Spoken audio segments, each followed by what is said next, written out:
오늘 이 말씀을 가지고 지속과 멈춤이라는 제목으로 말씀을 한번 생각해보는 시간을 가지려고 합니다. 여러분, 우리 하나님은 정말 선하신 분이십니다. 믿으십니까? 하나님 정말 선하시고 신실하시고 그리고 우리를 너무나 사랑하는 분이십니다. 그렇기 때문에 그 사랑에 여러 가지 근거가 있고 이유가 있지만 정말 우리를 사랑하신다는 근거는 계속해서 우리에게 말씀하신다는 것입니다. 얼마나 사랑하시면 우리가 그렇게 많은 죄를 짓고 하나님의 마음을 아프게 하는데도 얼마나 사랑하시게 계속 우리에게 말씀하실까. 오늘도 그 사랑의 근거가 되는 시간이라 믿습니다. 그러기에 주님의 사랑의 음성에 귀를 기울이고 하나님이 나에게 어떻게 말씀하실까, 또 어떻게 회복해 하실까 한번 생각해 봤으면 좋겠습니다. 하나님께서 우리를 얼마나 사랑하시냐면 정말 우리에게 주셨던 말씀도 다시금 반복되이 말씀하시면서 우리에게 은혜를 주시는데, 제가 이 말씀을 묵상하다가 이 산상수훈을 잠시 보게 됐습니다. 여러분, 마태복음 5장 43절 44절에 보면 이런 말씀이 있는데 한번 읽어보실까요? 같이 읽습니다. 시작. 이웃을 사랑하라 하고 내 원수를 미워하라 했다는 것을 너희가 들었으나 나는 너희에게 이르노니 너희 원수를 사랑하며 너희를 박해하는 자를 위하여 기도하라. 여러분, 우리는 하나님의 말씀을 계속 들어야 됩니다. 그리고 복음도 한 번 듣고 끝나는 것이 아니라 주님의 복된 소식을 계속 들어야 됩니다. 마태복음 5장부터 보면 산상수훈이 나오는데 제자들을 비롯한 많은 무리들을 이제 불러서 산에서 가르치시는 내용이 산상수훈이죠. 그 내용들을 쭉 내용을 보면 팔복도 있지만 그 이전에 율법에서 나왔던 얘기들도 반복되이 말씀하시는 것들이 있습니다. 그러는 가운데 조금 전에 나왔던 이 말씀을 하셨는데 다시 한번 띄워주시겠습니까? 여기 보면 파란색으로 된 것이 있습니다. 너희가 들었으나 나는 너희에게 이르노니, 이렇게 하셨습니다. 이전에 너희가 들었었는데 나는 너희에게 다시금 얘기한다, 이렇게 하시는 거죠. 하나님께서는 이전에 말씀 들었던 것들을 머리로만 알고 있는 것을 원치 않으시고 그대로 살고 있는가를 계속해서 보십니다. 그러기에 다시금 말씀하시고 다시금 조율케 하시고 그렇게 하시는 것이죠.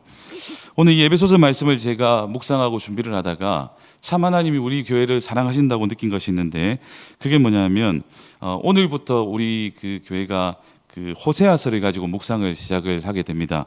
그래서 말씀을 쭉 보는데 오늘 같이 나누려고 하는 마음과 동일한 메시지가 담겨 있는 겁니다.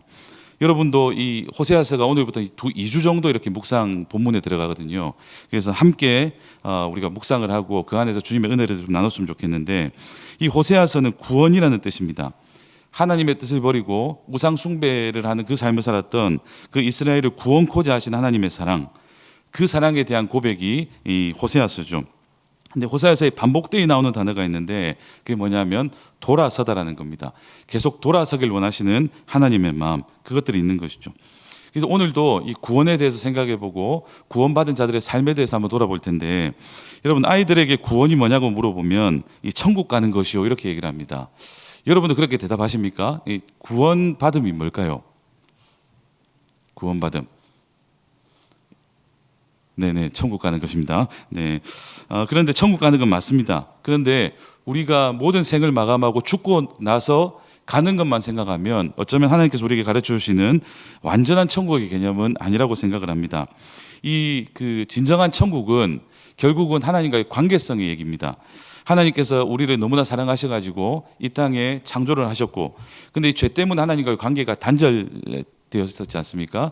근데 그 하나님의 사랑으로 다시금 우리가 주님과 연결되는 귀한 은혜를 받았습니다. 그것 자체가 구원이죠. 그러니까 결국은 이 구원이라는 것은 관계의 회복입니다. 그 관계의 회복으로 우리는 하나님의 자녀로 살고 기쁨과 감사를 누리면서 살아가게 되는 것이죠. 우리가 읽었던 에베소서 2장 11절부터 읽었는데 그 앞에 부분이 바로 이 내용입니다. 허물과 죄로 죽어서 세상을 살아갔던 우리가 이 새 생명을 얻어서 하나님이 계신 하늘에 앉게 된 것, 하나님의 은혜로 새로운 창조의 삶을 살게 되었다고 말씀하고 있는 것이 이 앞의 내용이었습니다. 하나님은 사랑이시죠. 그리고 우리가 이 자리에 있고 새로운 생명을 얻은 것도 하나님의 전적인 은혜입니다. 근데 여기서 멈출 것이 아니고 우리는 한 걸음 더 들어가 봐야 되는데, 하나님의 구원 계획은 저와 여러분 한 사람 한 사람이 주님 안으로 들어가는 것으로의 그것이 목적이 다가 아니라는 것입니다. 내가 성도가 되는 것도 너무 중요하지만 결국 우리 모두가 교회가 되는 것도 하나님의 계획이라는 것이죠.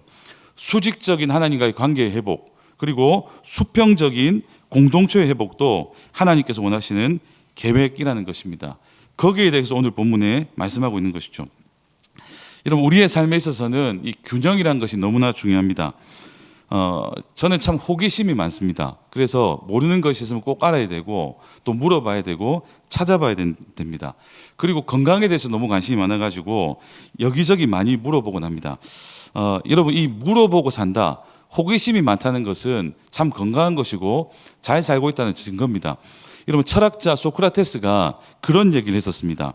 제가 자주 하는 얘기인데 지무지라고 들어보셨습니까? 지무지. 내가 알고 있다는 것을, 모르는 것이 많다는 것을 알 때 잘 살고 있다는 것이죠.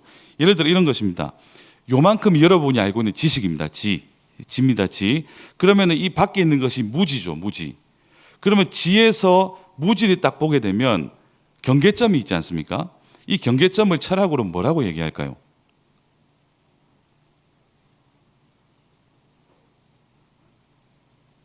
다시요. 네. 여기 여러분의 지입니다. 지. 그다음에 여기가 무지. 여러분이 아는 것에서 모르는 것을 딱 봤어요. 그러면 어떤 마음이 드십니까? 궁금증이 드시죠. 두려움도 드실 거고, 이 궁금증, 이 의문이 될 겁니다. 그래서 소크라테스는 이 테두리를 궁금증 의문이라 그랬습니다. 그래서 궁금증과 의문이 생기면 모두 다가 알고 싶어 할 거지 않습니까? 그래서 지식을 담고서 요만큼의 지식이 늘어납니다. 그럼 여러분의 지도 많아진 거죠. 그러면 지도 많아졌지만 이 무지 사이의 테두리도 어떻게 된 것입니까? 많아진 것이죠. 그러니까 우리가 새로운 것을 탐구하고 살아가다 보면 이 궁금증과 의문들이 계속 많아지는 겁니다. 하나님에 대해서 마찬가지입니다. 우리 하나님에 대해서 알려고 노력하다 보면 그 하나님 조금 알게 되죠. 하지만 우리 하나님은 너무 크신 분이시기 때문에 아는 만큼 더 알고 싶고 더 주님을 경험하고 싶고, 이게 사실 우리가 잘 살아가는 신앙의 패턴이고 삶이라는 것입니다. 저는 그런 의문들이 참 많았습니다. 그래서 이제 제가 뭐 한의사 선생님한테도 물어보고, 그리고 의사 선생님한테도 물어보고, 심지어는 헬스 트레이너들한테도 물어보면 정말 우리의 삶에 있어서 건강에서 중요한 게 뭡니까 물어보면 대부분 하는 얘기가 뭐냐면 균형입니다. 균형. 이 균형이 굉장히 중요하대요.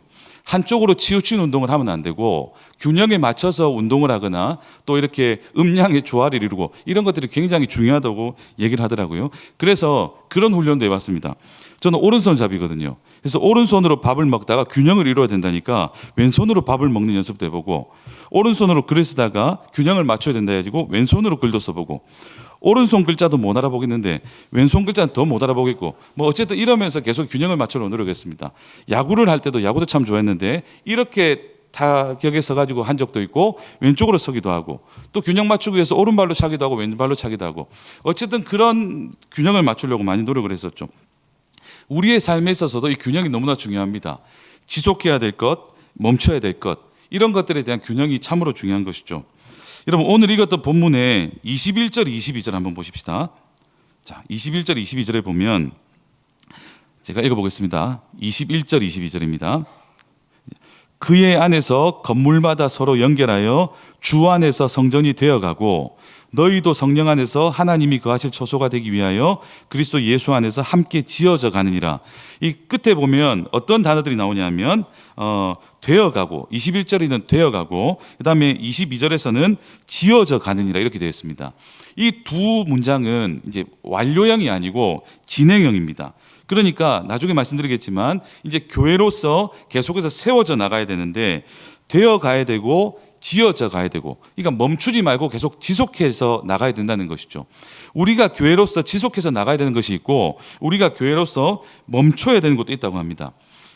오늘부터 우리가 묵상하는 호세아서, 그리고 어제까지 묵상했었던 디모데후서에 보면 우리가 그 안에 어떻게 주님을 찾아서 추구하고 나가야 되는 것과 무엇을 멈춰야 되는 것이 분명하게 구분되어 나와져 있습니다. 그런 것처럼 적절한 조화가 필요한 것이죠. 여러분, 오늘 본문 11절에 보면 이렇게 시작을 합니다. 그러므로라고 시작을 합니다. 그러므로 우리가 하나님의 은혜로 모든 것이 회복되어서 지금 있지만, 아까 말씀드렸지만 이 앞의 내용이 그런 내용이라고 했지 않습니까? 하나님의 은혜와 사랑으로 모든 것이 회복되었다고. 그런데 이렇게 회복되어 있지만 이제 이방인의 관점에 서서 돌아볼 때 생각하라는 거죠. 생각. 여러분, 우리가 신앙생활함에 있어서 생각하고 기억하는 것은 너무나 중요합니다. 내가 받은 사랑 기억해야 되고, 내가 지금 이 자리에 서 있는 것, 내가 지금까지 지내온 것, 내가 하나님의 자녀가 된 것, 이런 것들을 생각하면 하나님과의 관계성 속에서 배신하지 않습니다. 그런데 내가 그것을 잊어버리고 또 다른 것들로 채워 넣다 보면 놓쳐버리죠. 그러다 보니까 항상 하나님의 사랑에서 벗어난 삶을 살 때도 있는 것입니다. 그러면서 그러므로 너희는 생각하라 그래요. 명령어인데 무엇을 생각해야 되는가가 13절에 나와 있습니다. 자, 13절 같이 읽겠습니다. 13절입니다. 시작. 이제는 전에 멀리 있던 너희가 그리스도 예수 안에서 그리스도의 피로 가까워졌느니라. 아멘. 전에 멀리 있던 너희, 이제는 예수 그리스도 안에서 그리스도의 피로 가까워졌다라는 것을 기억하라는 것이죠. 이 가까워짐의 설명이 14절부터 18절에 나오고 있고 그 다음에 결론이 나와 있습니다. 근데 먼저 생각해야 될 것은 뭐냐 하면 전에 멀리 있던 너희를 생각하라는 것입니다. 이전에 너희가 어땠었는가? 지금은 은혜 받아서 너희가 이 자리에 있지만 이전에 너희가 어떤 존재였는가를 기억하라는 것이죠. 바울은 구원받기 전에 그들을 표현하는데 첫 번째로는 육체로는 이방인이라고 표현합니다. 그들은 유대인으로 태어난 것이 아니라 이방인으로 태어났습니다. 그러면서 할례 없는 자들이라고 얘기하죠. 이 할례는 유대인들에게 있어서 하나님과의 언약의 징표이기 때문에 너무나 중요했습니다. 이 할례의 중요성에 대해서는 성경에서 많은 부분들이 언급하고 있고, 그리고 로마서 3장에 보면 유대인들은 이 할례라는 것을 언약의 표 이상으로 생각을 해가지고 이것이 있어야 하나님의 백성이라고 생각했고 이것이 구원의 조건으로 생각할 정도였습니다. 굉장히 중요했었던 것이죠. 그런데 여러분 잘 아시는 것처럼 유대인들과 헬라인들은, 이방인들은 별로 이렇게 관계가 좋지 않았습니다. 그러다 보니까 유대인들이 할례를 중요하게 생각하다 보니 이방인들은 어떻게 했겠습니까? 그렇게 할례를 중요하게 생각하는 유대인들이 싫어하다 보니까 이 할례조차도 별로 좋아하지 않는 그런 마음들이 있었던 것이죠. 좋게 볼 이유가 없습니다. 그런데 바울은 여기 대해서 얘기를 하면서 뭐라고 얘기하냐면 유대인과 이방인을 나누는 중요한 기준이 이 할례를 손으로 육체에 행한 것이라고 표현을 하면서 조금 안 좋게 얘기를 하기도 합니다. 그런데 여기에 참 중요한 이유가 있습니다. 문제가 있습니다. 뭐냐면 이 할례가 외적인 것이긴 하지만 외적인 것이라도 유대인들은 거기에 의미를 담아서 하나님을 생각하면서 언약을 기억했고, 그런데 이 이방인들은 이 할례 거부의 문제가 아니라 결국은 하나님과의 단절에 문제가 있었던 것이죠. 그러면서 바울은 몇 가지의 단절된 것을 이 12절부터 설명합니다. 자, 첫 번째는 그리스도 밖에 있었다고 얘기합니다. 자, 12절 한번 띄워주시겠습니까? 자, 12절 같이 읽어보겠습니다. 시작. 그때 너희는 그리스도 밖에 있었고 이스라엘 나라 밖의 사람이라 약속의 언약들에 대하여는 외인이요 세상에서 소망이 없고 하나님도 없는 자이더니, 이렇게 얘기합니다. 첫 번째로 이제 단절된 것이 뭐냐면 그리스도 밖에 있었다고 얘기해요. 이 이방인들이 죄가 시작된 이후에 이 구원을 위해서 메시아가 필요했지 않습니까? 근데 그 유대인들은 이 성경을 통해서 그것을 알게 되었고 그것을 기다렸지만 이방인들은 이유도 모르고 어떻게 해야 회복되는지도 모르고 그렇게 살았던 것이죠. 왜냐하면 그리스도 밖에 있었기 때문에, 아무것도 몰랐기 때문에.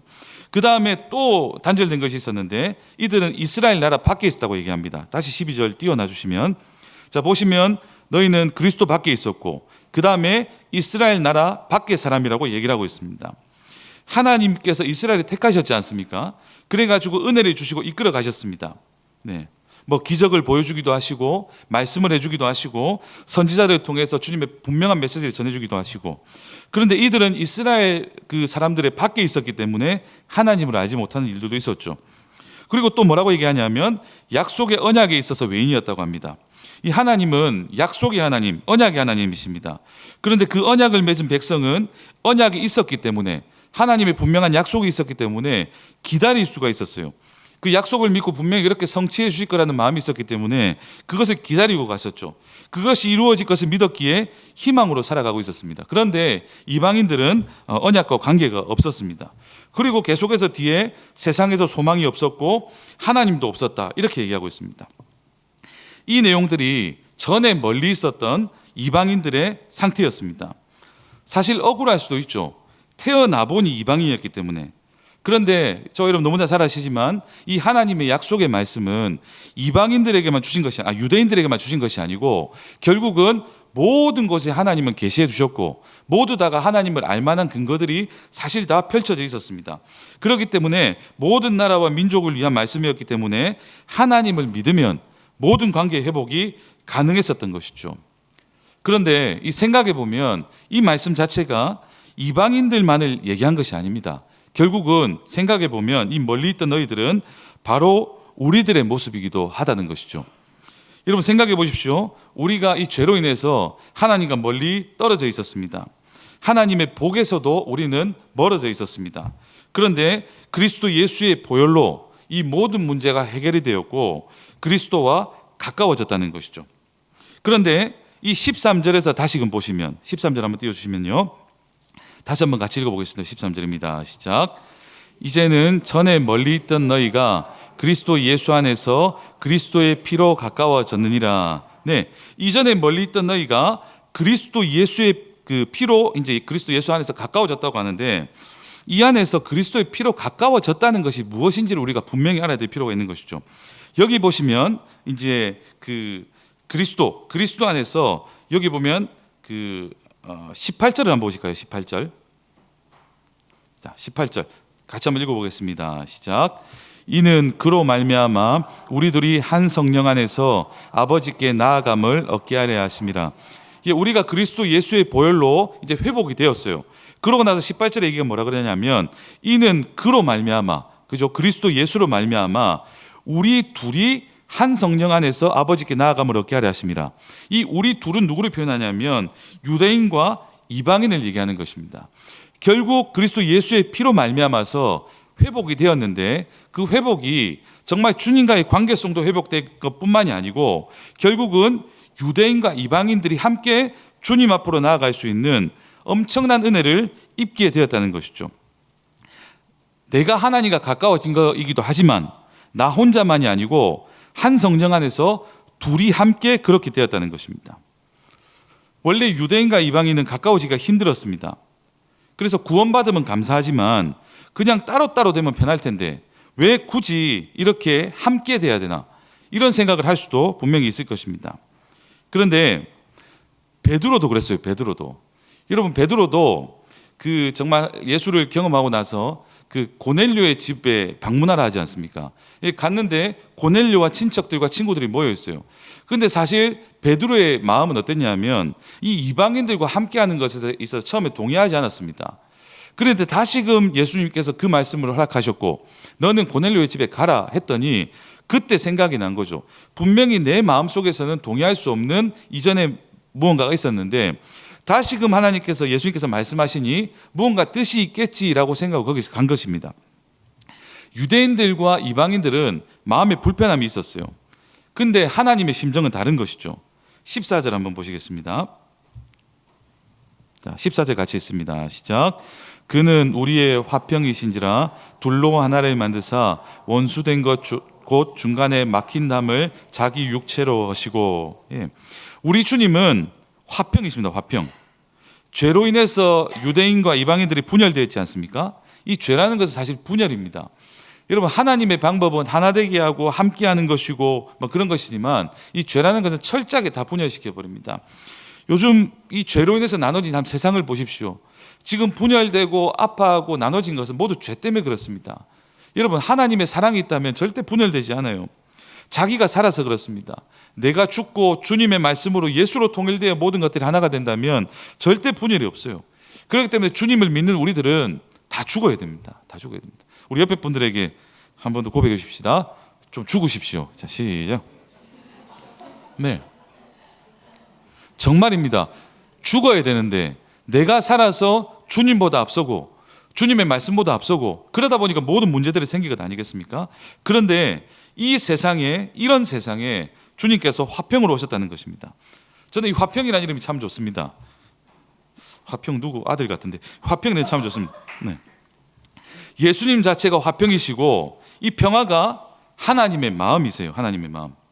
그래서 예수님과 함께해야 그분을 영접해야 우리 모두 다가 평안할 수 있는 것이죠. 그래서 실제로 예수님은 오셔서 14절부터 16절에 평화의 일을 하셨습니다. 자, 14절부터 16절 한번 읽어보겠습니다. 같이 있습니다. 시작. 그는 우리의 화평이신지라 둘로 하나를 만드사 원수된 것 곧 중간에 막힌 담을 자기 육체로 하시고 법 조문으로 된 계명의 율법을 폐하셨으니 이는 이 둘로 자기 안에서 한 세 사람을 지어 화평하게 하시고 또 십자가로 이 둘을 한 몸으로 하나님과 화목하게 하려 하심이라. 원수된 것을 십자가로 소멸하시고. 이렇게 되어 있습니다. 유대인과 이방인들은 서로 원수돼서 적대시했습니다. 이 중간에 읽었지만 중간에 막힌 담이라고 표현되어 있는데, 이전에 성전을 봐도 그렇습니다. 성전만 봐도 그래요. 성전을 보면 이 대제사장의 공간이 있었고, 레위인들의 공간이 따로 있었고, 유대인 남자들의 공간이 있었고, 유대인 여자들의 뜰이 있었고, 또 성전에서 가장 먼 이방인의 뜰이 있었습니다. 그리고 이방인 뜰에 이런 경고문이 있었다고 합니다.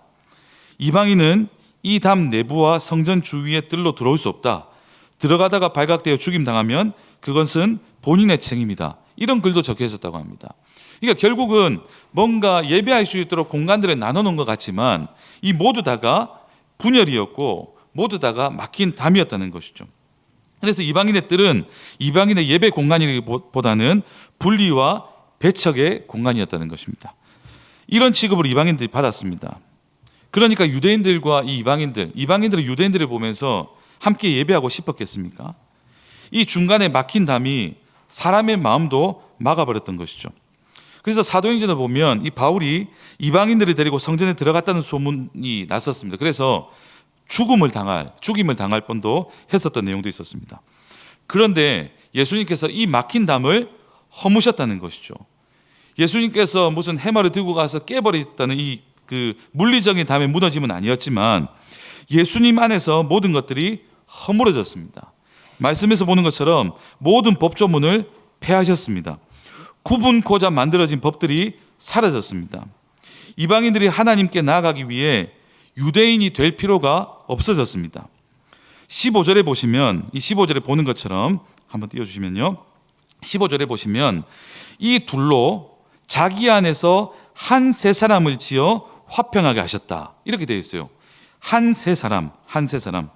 그러니까 유대인을 이방인으로 만들 필요도 없고 또 이방인을 유대인으로 만들거나 아니면 반반 섞어버리거나 이렇게 하지 않으시고 예수님 안에서 한 세 사람을 창조해 버리신 것이죠.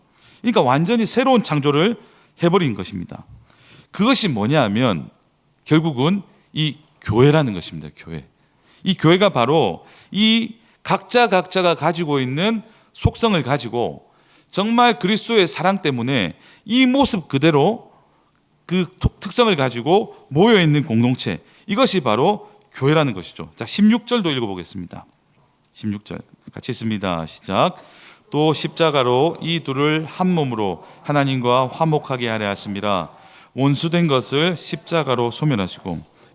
어떻게 이 원수된 것이 사라졌을까요? 바로 예수 그리스도의 십자가입니다. 예수 그리스도의 십자가. 이 제자들은 십자가에 예수님 십자가를 진 것에 대해서 굉장히 부끄러워했습니다. 그래서 다 배신하고 모두 다가 도망가 버렸습니다. 그리고 우리가 디모데후서를 묵상했는데 디모데후서를 봐도 바울이 감옥에 갇힌 것이 부끄러워서 다른 사람들은 굉장히 많은 사람들이 다 도망갔습니다. 그러나 우리는 잘 알지만 이 수치의 십자가가 우리에게는 복입니다. 이 복인 십자가 때문에 우리 모두 다가 자유하게 된 것이죠. 십자가로 우리를 한 몸으로 만드셨다는 것은 예수를 믿는 순간에 우리 모두 다가 한 몸이 되었다는 것입니다. 예수 안에서의 한 세 사람, 이 교회가 되었다는 것이죠. 그래서 한 성령 안에서 우리는 한 아버지께 나아가게 됩니다. 이것이 십자가의 결과입니다.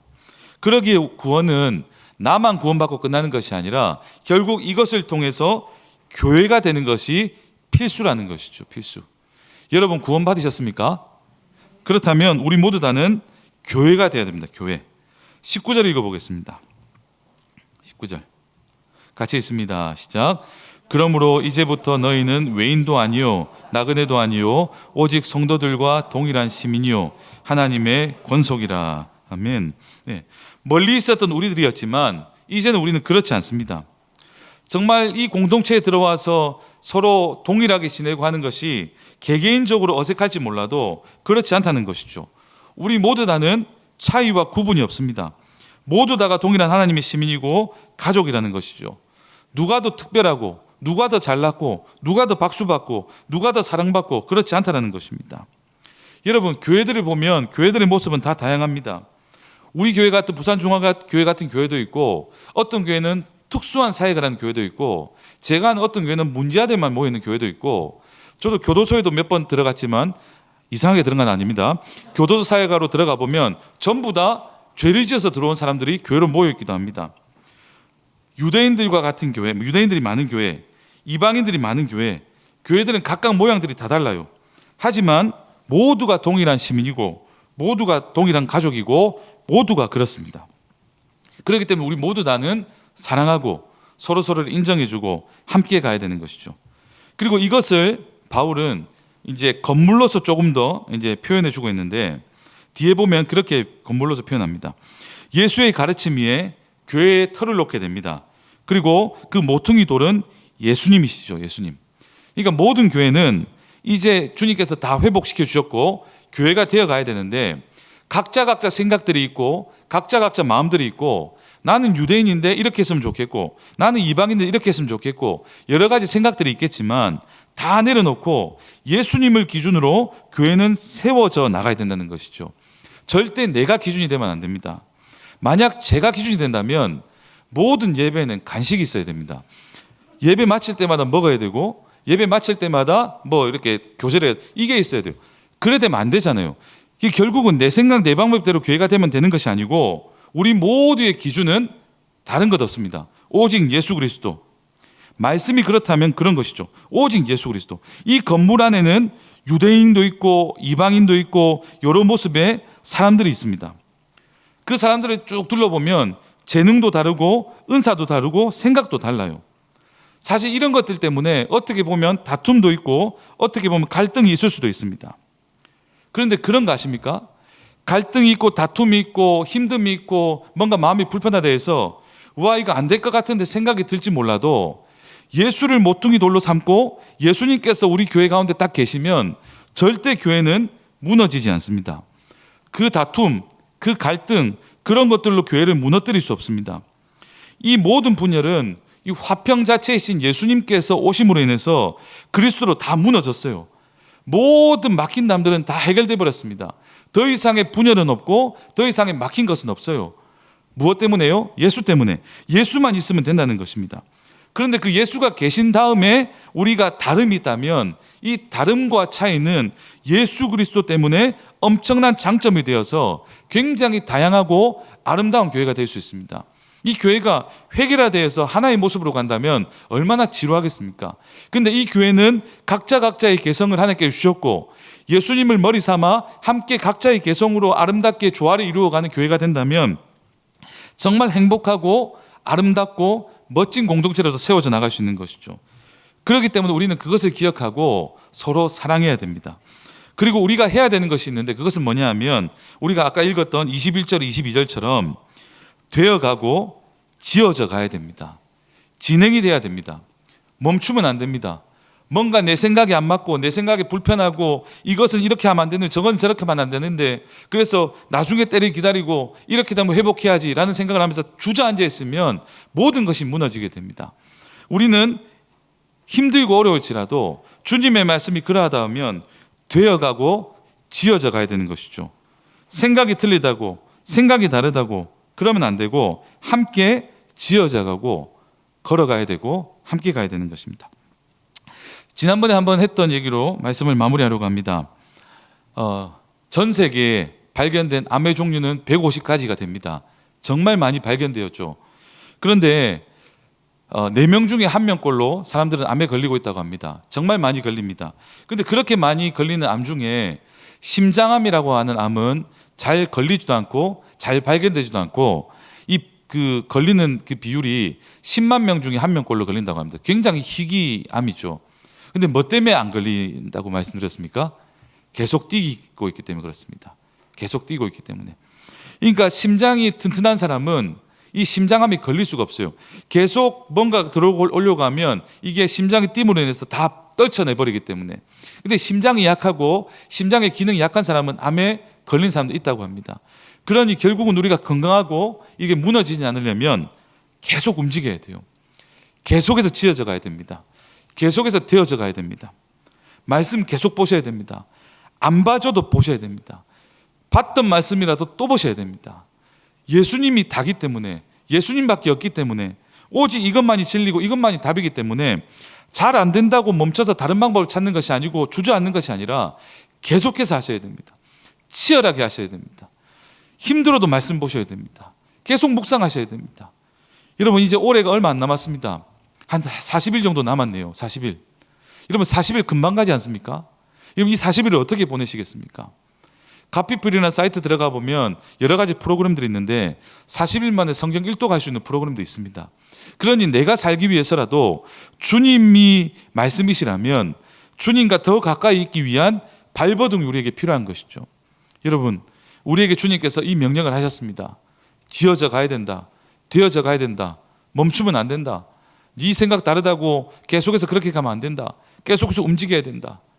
우리를 회복시켜 주신 하나님의 은혜, 이것은 우리의 어떠함으로 우리가 회복된 것 아니지 않습니까? 하나님의 강권적인 역사하심과 은혜로 우리가 회복되어서 막힌 담을 열어주셨다면 그 다음은 이제 우리가 해야 됩니다. 지어져 가고 되어져 가고 멈추지 말고 걸어가야 되는 것이죠. 앞으로의 저와 여러분의 여정 가운데 멈춤이 없길 소망합니다. 계속해서 예배하고 계속해서 기도하고 가는 저와 여러분이 되어야 되는 것이죠. 어제도 간증하면서 그런 얘기를 나눴었지만 저는 하나님께서 굉장히 많은 예배를 시키십니다. 어릴 때부터 굉장히 많은 예배 자리에 세우셨고 찬양 인도의 자리에 세우셨고 지금까지도 그렇게 해오고 계십니다. 제가 잘나서 그렇지 않습니다. 하나님이 저를 너무 잘 알아서 그렇죠. 김문수 너는 예배 자리에 서지 않으면 사고 칠 놈이야. 그러니까 너는 계속해서 예배해야 돼. 계속해서 찬양해야 돼. 그 자리에 계속 서 있어야 돼. 여기서 벗어나면 안 돼. 그렇기 때문에 계속 저를 그 자리에 세우시는 것 같습니다. 저와 여러분에게도 우리 교회에 굉장히 많은 또 은혜 프로그램과 많은 시간들을 우리 교회에 하나님께서 허락해 주셨습니다. 그것을 우리 교회에 특별하게 주시는 이유는 뭘까요? 저와 여러분에게 그것이 필요하고 그것이 없으면 저와 여러분은 죽기 때문입니다. 그러니 이게 아니고 또 나를 살리기 위해서 하나님은 나에게 사랑을 부어주시는구나. 사랑하시기 때문에 말씀하시는구나. 사랑하시기 때문에 또 기도의 자리로 부르시는구나. 항상 그런 시각으로 바라보시면서 계속 살기 위해서 지어져 가고 되어져 가는 저와 여러분의 앞으로의 걸음이 되었으면 좋겠습니다. 우리 함께 찬양하고 기도하시겠습니다.